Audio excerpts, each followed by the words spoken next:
Bonsoir, bienvenue à cette conférence projet de mini-maison sur roue ou débuter. J'ai pensé faire ça pour vous parce que je sais que vous êtes nombreux à avoir des projets de mini-maison sur roue. Puis c'est pas évident de savoir où est-ce qu'on débute dans cette aventure-là. Il y a tellement d'informations, il y a tellement de paramètres à contrôler. Je voulais un peu vous donner des informations sur le sujet. Puis on va regarder ça avec cette petite conférence live sur Facebook. Comme je disais, c'est la première fois que je fais ça. Donc, désolé s'il y a des problèmes techniques d'avance, là, mais ça devrait bien aller. J'ai mon ami Mathieu avec moi à côté qui contrôle le tout sur Facebook. Mathieu va aussi poster des liens au fur et à mesure de la conférence, des liens pertinents avec ce que je dis. Et puis, vous pouvez poser des questions aussi sur le fil du vidéo. Après chaque section, moi, je vais répondre à la question qui a le plus de likes. Donc, si vous voyez une question pertinente que vous posez aussi, allez liker cette question-là, puis Mathieu va me dire vos questions. Là. Il va y avoir aussi un temps réservé à la fin du vidéo pour les autres questions. Donc, allons-y. La présentation de ce soir, ça va être comme ci. Ça risque de durer entre 30 et 1 heure. 30 minutes, 1 heure, d'après moi. C'est vraiment quelque chose d'introduction, mais c'est pour vous mettre à la sauce du moment. Donc, on va regarder tout d'abord qui suis-je, où installer sa mini-maison. Aussi, comment débuter son plan. On va regarder les dimensions autorisées pour les maisons, les remorques, et puis je vais vous faire une petite démonstration sur le logiciel SketchUp, que peut-être certains d'entre vous connaissent. À la fin, on va aussi parler de ma campagne de sociofinancement pour mon livre La Grande Révolution de la micro-maison. Donc, tout d'abord, qui suis-je? Il y en a peut-être de vous qui me connaissent déjà. Je m'appelle Gabriel Parent-Leblanc. Je suis biologiste. J'ai fait mon baccalauréat à l'Université de Montréal. J'ai aussi une maîtrise en gestion de l'environnement.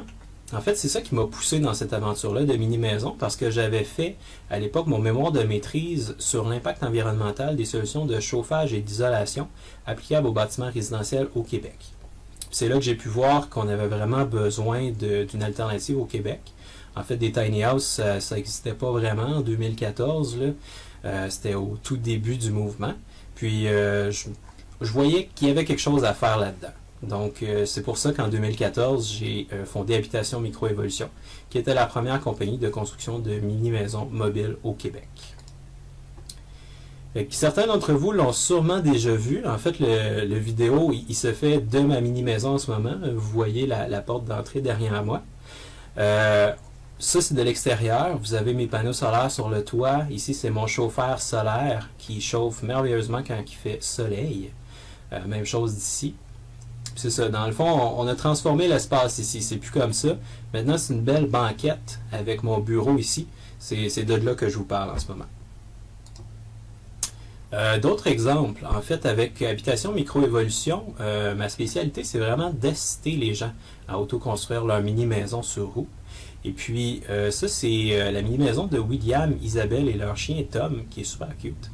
Dans le fond, moi, c'est vraiment ça. Je donne des formations, je fournis des plans de construction, des remorques spécialisées pour pouvoir assister les gens à autoconstruire leur petite maison, puis ça coûte moins cher. Parce qu'évidemment, quand on parle de mini-maison, c'est peut-être 50% matériel, 50% main-d'œuvre. Si vous êtes capable de faire la main-d'œuvre vous-même, bien évidemment, vous allez sauver beaucoup de sous. Puis quand on parle de mini-maison, c'est surtout pour sauver des sous.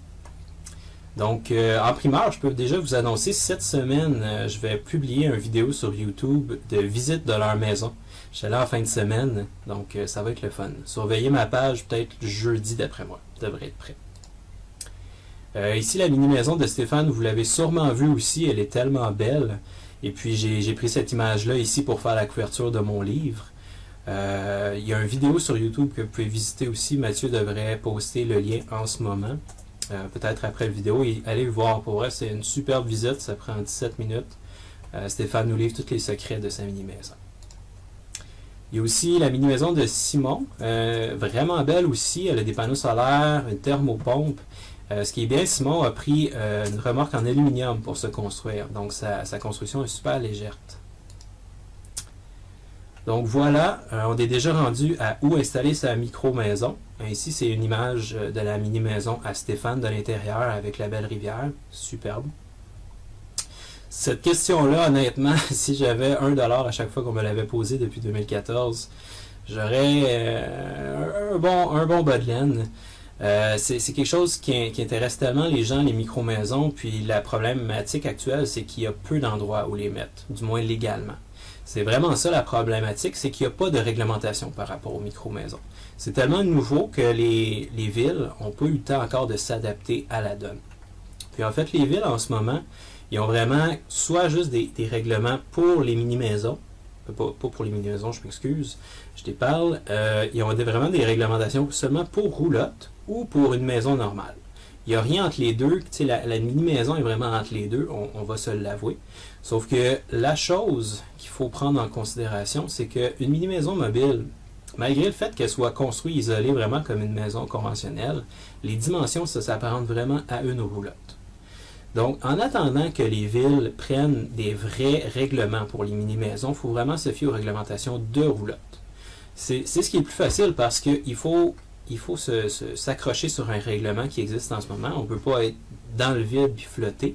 Fait que c'est vraiment de respecter la réglementation pour les roulottes.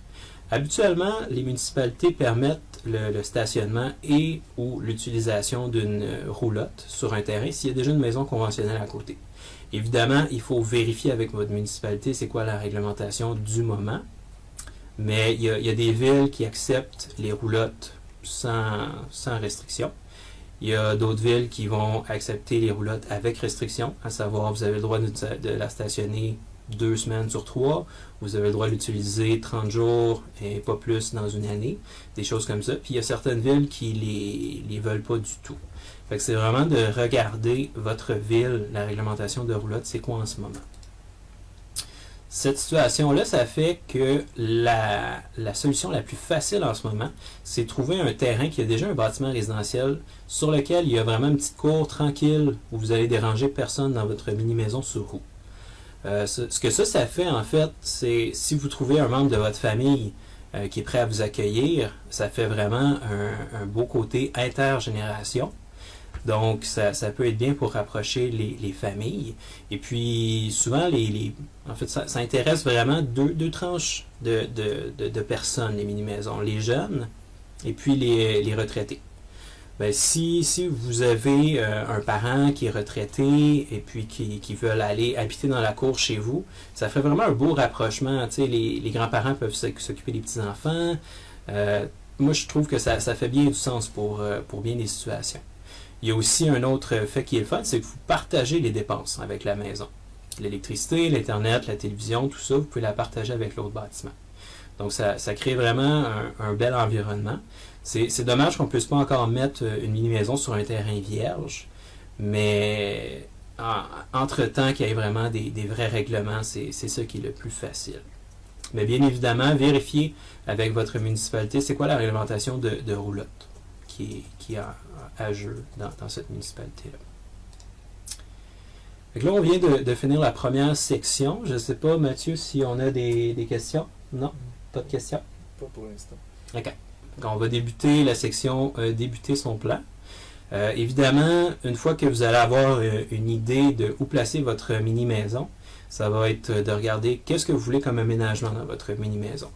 Je vais essayer de regarder avec vous comment on débute ça.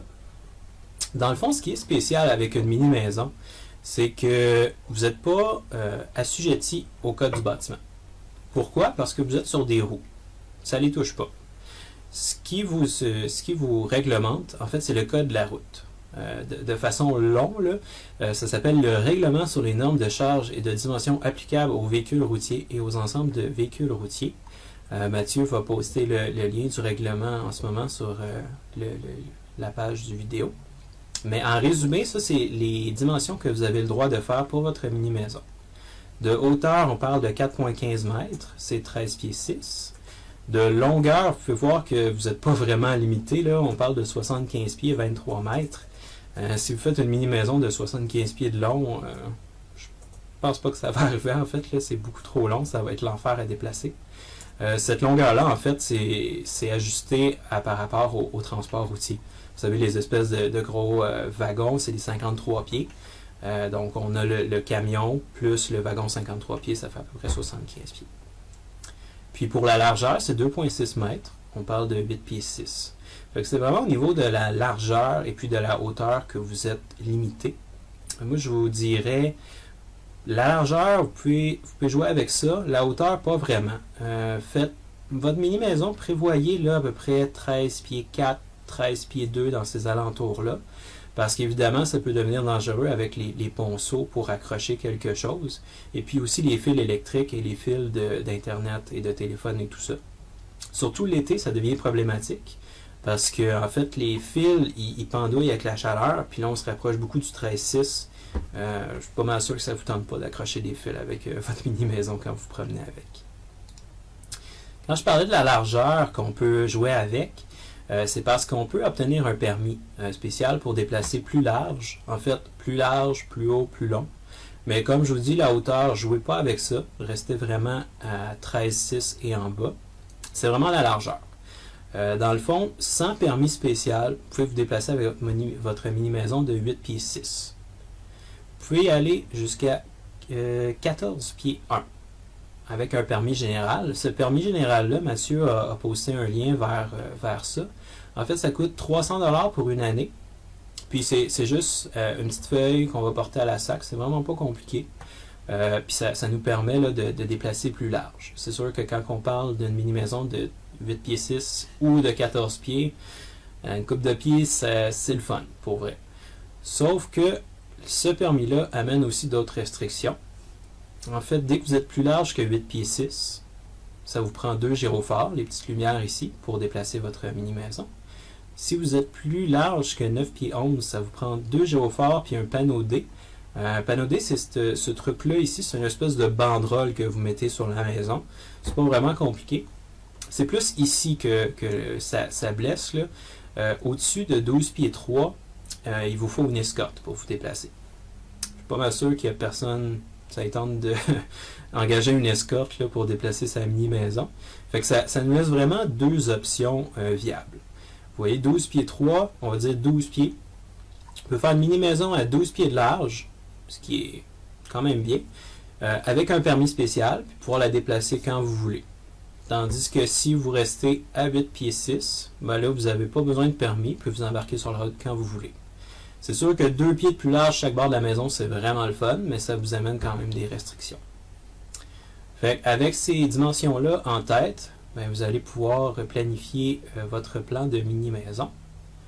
Maintenant, votre mini-maison, ben, elle est sur roue, il faut la construire sur un trailer.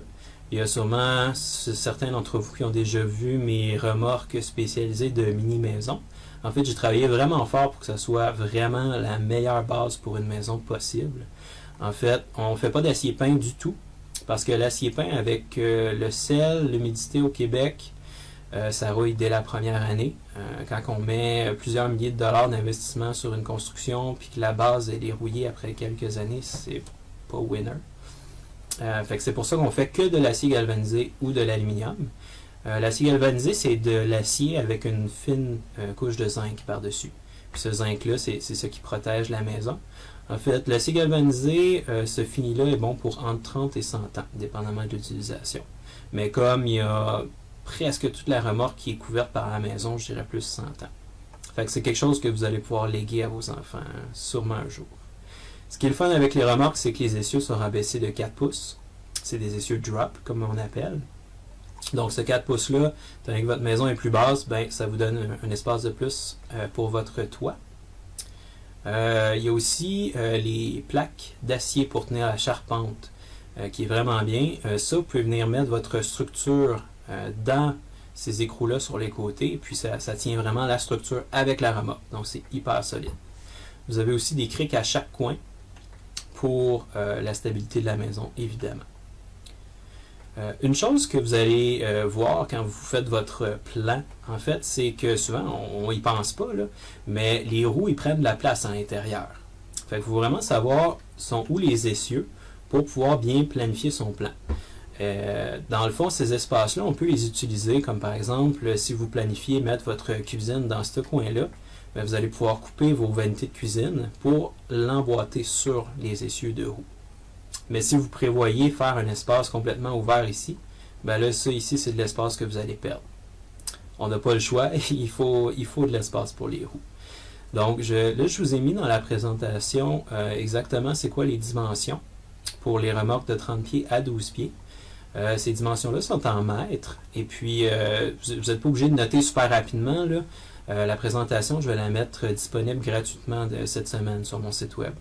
Donc, vous allez pouvoir récupérer toute la présentation que vous voyez en ce moment. Puis, vous allez avoir toutes les dimensions. Fait qu'on a 30 pieds, 28 pieds, 26 pieds, 24 pieds, 22, 20, 18, 16, 14, 12. 12 commence à être petit, mais pour une unité bureau, ou pour une seule personne, ou pour une unité de vacances, ça peut faire aussi.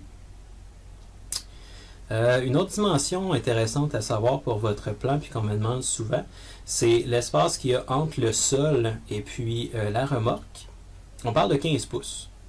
Dans le cas d'une remorque de 18 pieds à 30 pieds, c'est 15 pouces. Puis dans le cas d'une remorque plus petite que ça, où les roues sont plus petites un petit peu, c'est 14 pouces.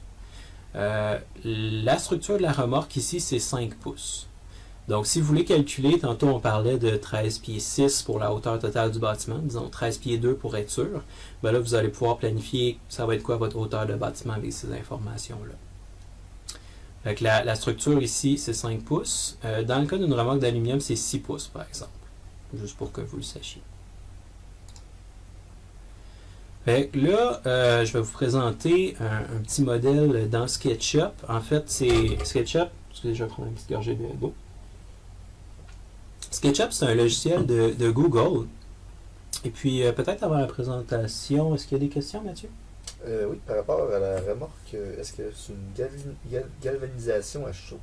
Oui, galvanisation à chaud qui est faite. Maxime Chartrand qui pose cette question. Oui, merci Maxime. Fait que, comme je disais, si vous avez des questions, n'hésitez pas à les taper. Puis pendant la présentation, là, mon ami Mathieu qui était avec moi me les pose, puis ça me fait plaisir de répondre en même temps. Fait que, comme je disais, SketchUp, c'est un logiciel vraiment bien pour le 3D. En fait, moi, j'ai monté un plan 3D de ma mini-maison que vous voyez ici en image, mais là, je vais vous le montrer dans le logiciel. Et dans le fond, SketchUp, ça ressemble à ça ici. Si vous voulez aller le télécharger, allez sur Google, tapez SketchUp. C'est comme Ketchup, mais avec un S avant. Puis, il y a une version gratuite qui est très complète d'ailleurs. Puis, sérieusement, c'est vraiment très intuitif comme logiciel, c'est vraiment bien. Comme là, vous voyez la remorque toute modélisée en 3D avec les vraies mesures. Puis, ce qui est bien avec SketchUp, c'est que vous voyez ici les lignes ici, c'est vraiment les axes. Fait que vous ne pouvez pas vous tromper parce que SketchUp vous guide. En fait, avant de vous faire la démonstration, je vais juste vous montrer. Ça, c'est le plan 3D de ma mini-maison que vous avez dans l'ensemble de plans que je lance sur mon site web. Et puis, ce qui est bien avec ça, c'est que c'est un plan vraiment 1-1. Toutes les dimensions sont comme dans la réalité. Puis, avec le dessin, vous avez un petit icône ici pour tape à mesurer. Puis, vraiment voir les mesures. Dans le fond, si vous regardez, bon, je veux savoir c'est quoi la mesure entre les deux plaquettes de construction. Vous allez regarder ici, ici. Puis, il vous le montre dans le bas de l'écran, c'est 1,59 m. Vous pouvez le mettre en pieds puis en pouces aussi. Bon, moi, je suis de la nouvelle école en mètres. Fait, ce qu'il y a de bien aussi dans le dessin, c'est que chaque couche du dessin est indépendante. Vous avez des layers ici, à la droite de l'écran. Vous pouvez lui demander, bon, je veux que le plancher soit isolé. Là, il y a des bugs parce que j'avais changé les trucs, mais dans la version que vous allez avoir, tout est beau. Je veux contreplaquer. Fait que vraiment, je vais mettre toutes les couches. Puis vous allez pouvoir voir à la fin qu'est-ce que ça donne. Et comme vous pouvez voir, vraiment tout est là. Puis vous avez même l'aménagement intérieur. En fait, en achetant ce plan-là, vous avez deux versions. Vous avez une version avec l'aménagement à l'intérieur, puis une version sans aménagement intérieur. Comme ça, vous pouvez faire votre propre aménagement à l'intérieur. Pour la galerie. Je ne sais pas si vous voyez bien, mais ici, on voit toutes les options pour le logiciel SketchUp. Il y a la petite main ici. Quand vous cliquez, c'est pour déplacer comme ça. L'autre option ici, c'est pour faire une rotation. Donc, comme vous pouvez voir, vous la reconnaissez, la maison. C'est vraiment la mienne. Et puis, vous pouvez zoomer avec la roulette à l'intérieur. Pour ceux qui ont déjà visité ma mini-maison ou qui l'ont vu en photo tout à l'heure, ben, vous reconnaissez vraiment la cuisine avec, disons, bois dedans.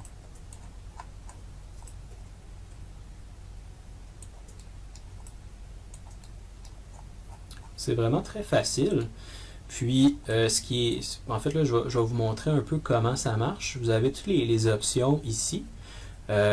Après avoir regardé la vidéo ou plus tard, vous allez pouvoir vous pratiquer sur le logiciel. Faites n'importe quoi, faites juste pratiquer avec les options.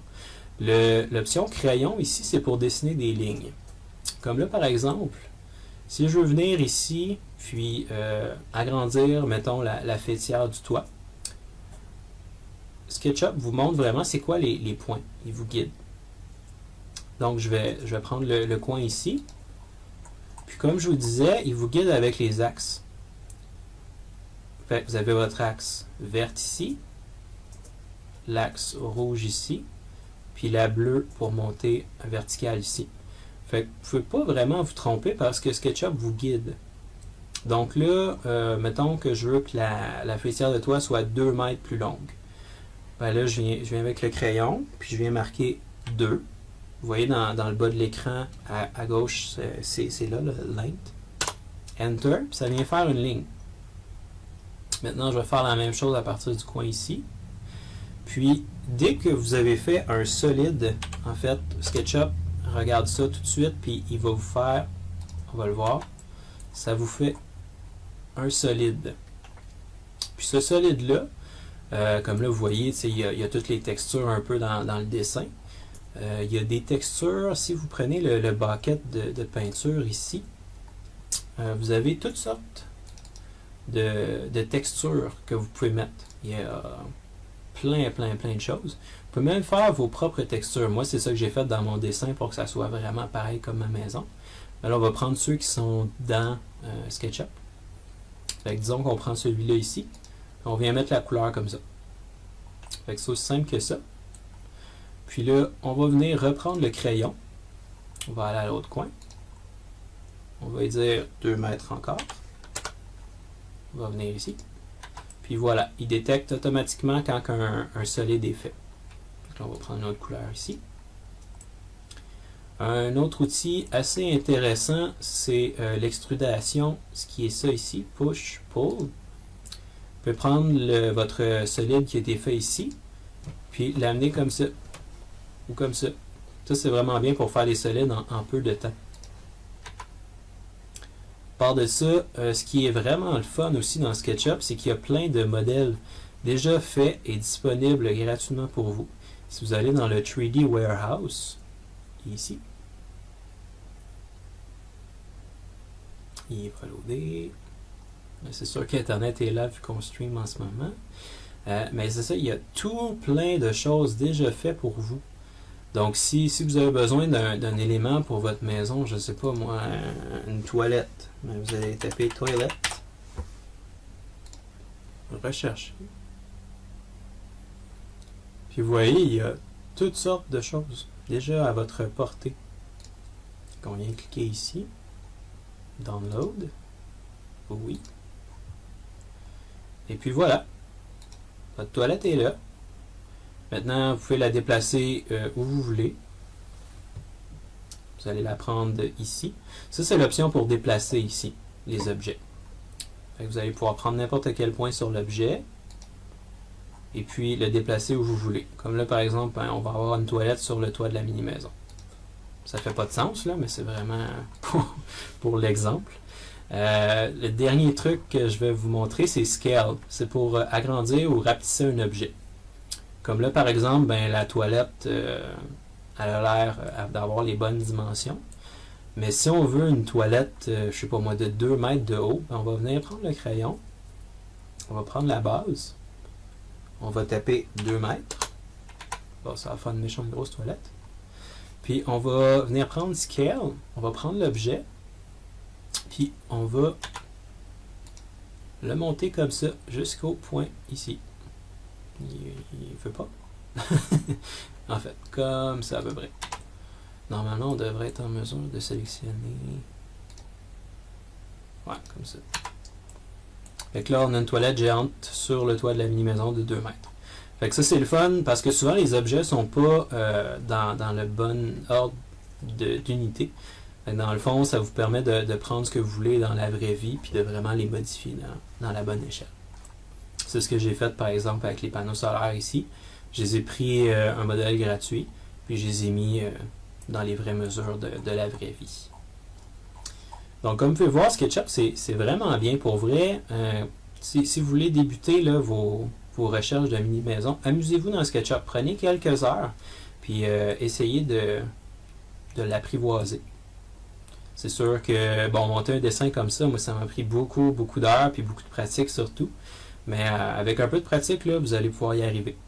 Sinon, vous pouvez acheter ce dessin-là déjà tout fait sur ma boutique web sans problème, et puis vous allez pouvoir...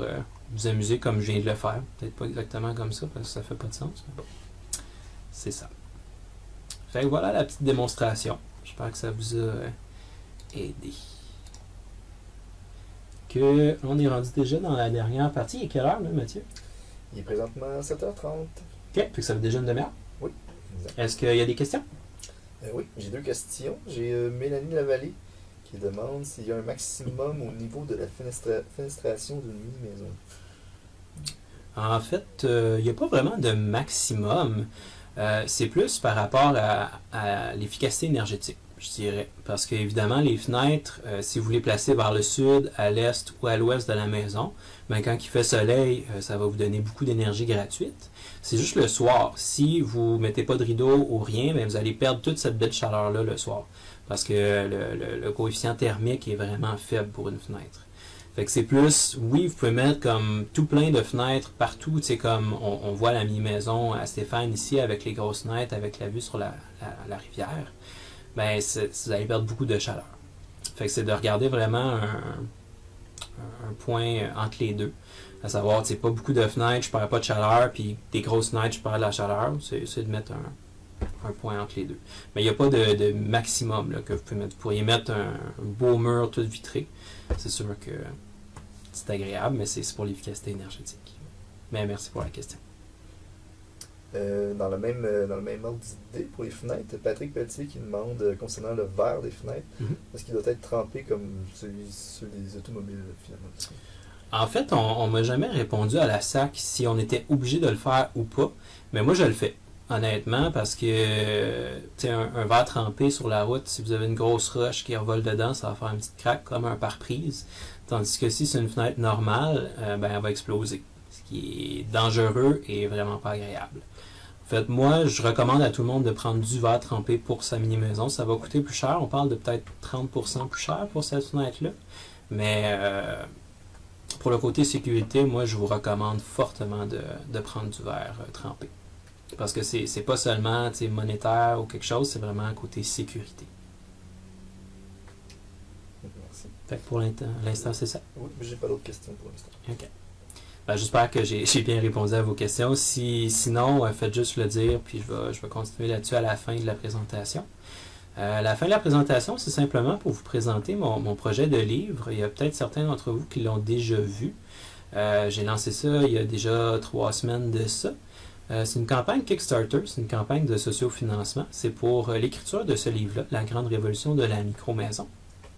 Et puis ça se termine déjà lundi prochain, le 12 décembre 2016 à midi. Là, je pense qu'avant la présentation, on était à 59% financé. Il faut absolument atteindre l'objectif de 100%, sinon il n'y a personne qui est chargé, puis moi je ne reçois rien. Évidemment, si je ne reçois rien, ça va être un petit peu plus compliqué à écrire, puis je veux vraiment l'écrire, ce livre-là.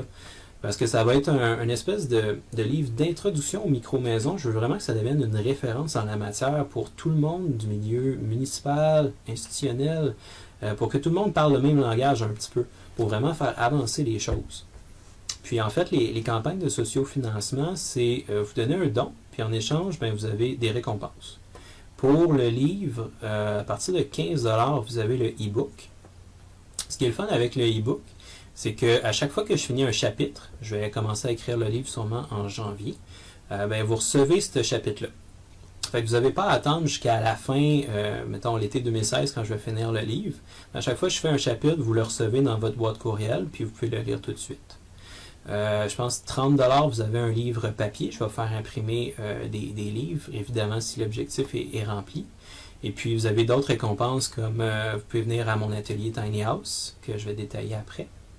Vous avez aussi des plans de construction. Vous pouvez être partenaire du livre. Puis en fait, si vous avez 2$, 3$, 5$, c'est bon aussi. N'importe quel don, vous allez avoir votre nom décrit dans le livre. Fait que si vous n'avez pas de sous, vous n'avez pas les moyens, ben tous les dons comptent. Fait que Mathieu, je pense que tu as mis le lien sur Facebook. Ben, ça m'aiderait beaucoup si vous pourriez participer.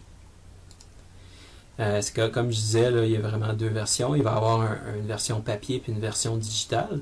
Ce qui est le fun aussi, c'est que la version papier, ben, vous avez la digitale aussi. En fait, toutes les récompenses sur Kickstarter, vous avez tout le livre digital. Fait que tout le monde le reçoit.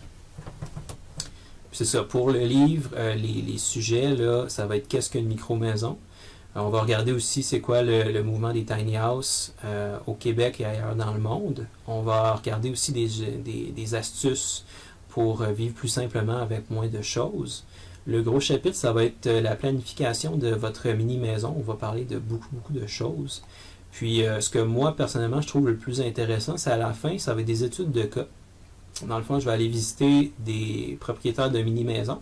Je vais leur demander qu'est-ce qu'ils ont fait, qu'est-ce qu'ils referaient différemment, ça va être quoi leur expérience. Fait que ça, on a Maxime de Mini-Maison Québec qui va faire partie de ces études de cas-là. Puis plein d'autres. Vous avez vu la maison de William, il va en faire partie, la maison de Stéphane. En fait, il va sûrement s'en rajouter aussi. Je trouve ça vraiment bien parce que ça va vous donner des... Bon, qu'est-ce qui s'est passé pour vrai dans la vie de ces gens-là? Moi, je trouvais ça vraiment intéressant. Fait que pour participer, ben, vous avez le lien ici, puis dans la vidéo aussi. Fait que je vous parlais de mon atelier Tiny House. Ben, dans le fond, c'est ça ici. En participant au Kickstarter, vous avez une récompense pour obtenir ça. Dans le fond, c'est pas compliqué. Vous êtes dans mon salon, dans ma mini-maison. C'est un tout petit groupe de 6 personnes. Puis on passe une journée complète, puis moi, je vous résume mon expérience des 3 années derrière.